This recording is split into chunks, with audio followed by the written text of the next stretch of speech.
Assalamualaikum warahmatullahi wabarakatuh. Alhamdulillah wassalatu wassalamu ala Rasulillah wa ala alihi wa sahbihi wa man wala ma ba'du. Kaum muslimin dan muslimat peserta grup Dirasat Islamiyah yang semoga senantiasa dirahmati Allah Subhanahu wa taala. Muallif Al-Imam Abu Syuja' rahimahullah taala mengatakan wa wahidatun min jihatil jam' wa hiya ukhtuz zaujah. Dan ada satu orang wanita yang di dalam Al-Qur'an dengan tegas dan jelas telah diharamkan.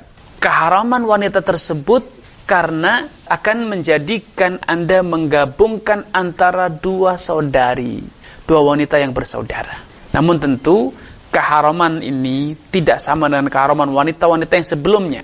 7 wanita karena hubungan nasab, 7 wanita karena hubungan persusuan, dan 4 wanita karena adanya hubungan pernikahan atau yang disebut dengan perbesanan atau prepean. Karena ke-18 wanita yang sebelumnya itu berstatus sebagai mahram sehingga haram dinikahi untuk selama-lamanya.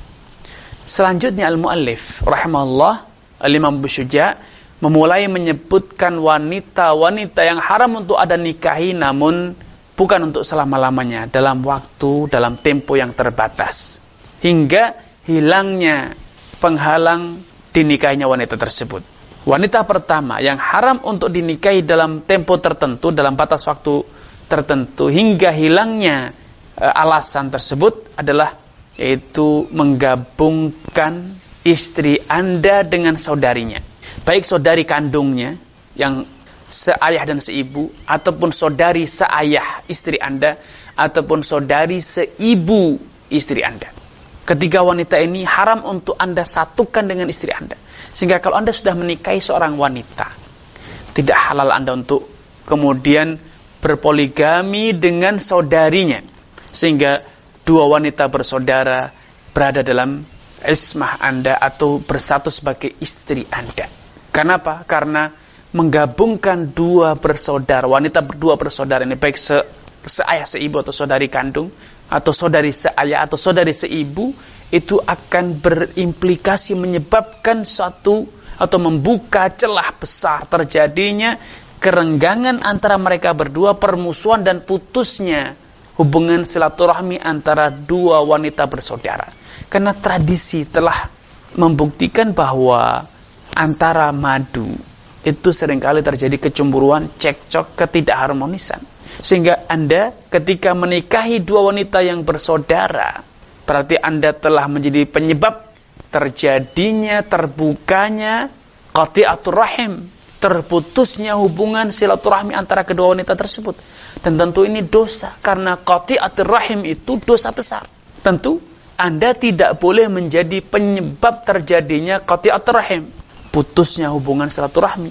Allah Subhanahu wa taala dengan tegas mengatakan wa antajma'u bainal ukhtaini ila ma qad salaf. Engkau tidak halal, tidak boleh menggabungkan dua wanita bersaudara sekaligus.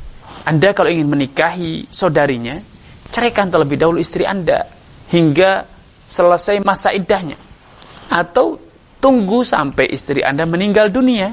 Tentu sangat naif ya seorang suami bila memiliki etikat yang buruk, yaitu bersemboyan dalam hatinya, ku tunggu kematianmu wahai istriku agar aku bisa menikahi saudarimu atau kakakmu atau adikmu. Sungguh hina sekali, sungguh buruk sekali niat yang ada di dalam jiwa lelaki tersebut. Ya, sehingga kalau Anda memang sudah menikah seorang wanita, hendaknya Anda qanaah, hendaknya Anda bersyukur kepada Allah telah mendapatkan pasangan seorang wanita yang halal, yang bisa Anda jadikan sebagai partner hidup Anda untuk membentengi diri Anda, membentengi dirinya. Anda tolong-menolong dengannya bahu-membahu, membentengi diri masing-masing dari perbuatan zina, bahu-membahu untuk menegakkan ketakwaan kepada Allah, membangun rumah tangga yang harmonis, mendidik anak generasi penerus menjadi orang-orang yang saleh dan salihah. Tidak sepatutnya kalau memang Anda ingin berpoligami, tidak sepatutnya Anda membuka celah terjadinya qati'atur rahim, terjadinya putus hubungan silaturahmi antara istri Anda dengan saudarinya. Bisa jadi istri Anda di saat harmonis berkata, oh enggak apa-apa, saya tidak mungkin cemburu dengan adik saya, dengan kakak saya misalnya. Atau Anda pun berkata, enggak mungkin, mereka orang-orang baik, saya berbuat adil, saya dan ini. Itu adalah bisikan setan. siapakah istri Anda?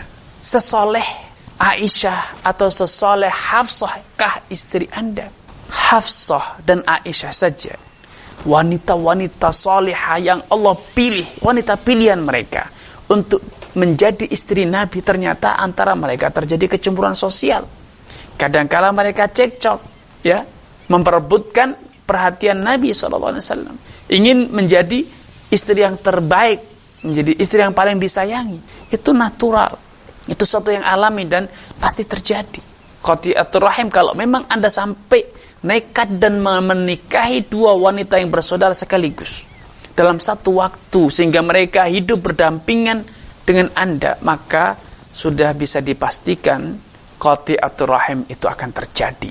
Dan sebagaimana qati'atur rahim, memutus tali silaturahim itu suatu dosa besar, maka biang terjadinya qati'atur rahim itu pun juga menanggung dosa. Kenapa? Karena Anda telah menjadi penyebab terjadinya perbuatan dosa besar tersebut. Allah Subhanahu wa taala dengan jelas menyatakan wa antajma'u bainal ukhtaini illa ma qad salaf. Tidak boleh menggabungkan dua wanita yang bersaudara kecuali memang suatu kejadian yang telah lalu. Di zaman jahiliyah sudah terlanjur menikahi dua wanita sekaligus, dua saudari bersekaligus, atau sebelum masuk Islam terlanjur menikahi dua orang yang bersaudara sekaligus. Maka dalam kondisi macam ini Anda tidak berdosa dengan apa yang sudah telah terjadi sebelum Anda masuk Islam. Tetapi setelah Anda masuk Islam, maka kemungkaran ini tidak boleh dibiarkan. Anda harus menentukan sikap, Anda harus memilih satu dari keduanya. Sebagaimana yang terjadi pada salah seorang sahabat ketika dia masuk Islam, dia menikahi dalam kondisi memiliki istri dua orang bersaudara. Maka Nabi memerintahkan kepadanya untuk memilih satu dari keduanya. Sedangkan yang keduanya harus diceraikan. Tidak boleh dipertahankan. Kemudian al-muallif rahimahullah ta'ala melanjutkan. Wala yujma'u bainal mar'ati wa ammatiha wala bainal mar'ati wa khalatiha. Dan di antara wanita yang haram untuk digabungkan dalam satu pernikahan pula adalah menggabungkan antara wanita dengan bibinya, baik bibi yang merupakan saudari ayah istri Anda ataupun saudari ibu dari istri Anda. Ya, menggabungkan wanita dengan bibinya ini haram. Apa alasannya? Sama dengan alasan diharamkannya menggabungkan dua wanita bersaudara, yaitu tergabungnya mereka dalam satu pernikahan dengan seorang laki-laki itu akan memutuskan, menjadi penyebab terputusnya silaturahmi di antara mereka, padahal itu tentu haram dan dosa besar. Rasulullah SAW bersabda, la yujma'u bainal mar'ati wa ammatiha wa la bainal mar'ati wa khalatiha innakum in fa'altum dzalika qata'tum arhamahun. Tidaklah boleh, tidaklah layak dan juga tidak boleh dibiarkan seseorang itu menggabungkan seorang wanita dengan bibinya yang merupakan saudari ayah kandungnya ataupun bibi yang merupakan saudari kandung dari ibunya. Karena bila kalian melakukan hal itu, menikahi wanita dan kemudian menikahi bibinya, atau menikahi seorang wanita dan kemudian menikahi keponakannya, apa yang akan terjadi? Kalian telah menjadi penyebab terputusnya hubungan silaturahmi di antara mereka. Ya, ini dua jenis wanita yang haram untuk dinikahi secara bersamaan. Namun tentu seperti dia nyatakan sebelumnya, keharaman ini bersifat sementara. Dalam artian bila istri Anda meninggal dunia atau Anda telah menceraikan istri Anda kemudian boleh menikahi saudarinya atau Anda juga boleh menikahi bibinya. Seperti yang terjadi pada sahabat Utsman bin Affan ketika beliau menikahi dua putri Nabi tapi tidak sekaligus. Dia menikahi putri yang pertama ketika meninggal dunia, kemudian beliau menikahi putri Nabi yang kedua. Tapi itu tidak terjadi dalam satu waktu, bergiliran. Istri pertama meninggal, kemudian menikah lagi dengan putri yang kedua, putri Nabi SAW yang kedua. Ini yang bisa kami sampaikan pada kesempatan yang berbahagia ini. Kurang dan lebihnya mohon maaf. Billahi taufiq wal hidayah. Wassalamualaikum warahmatullahi wabarakatuh.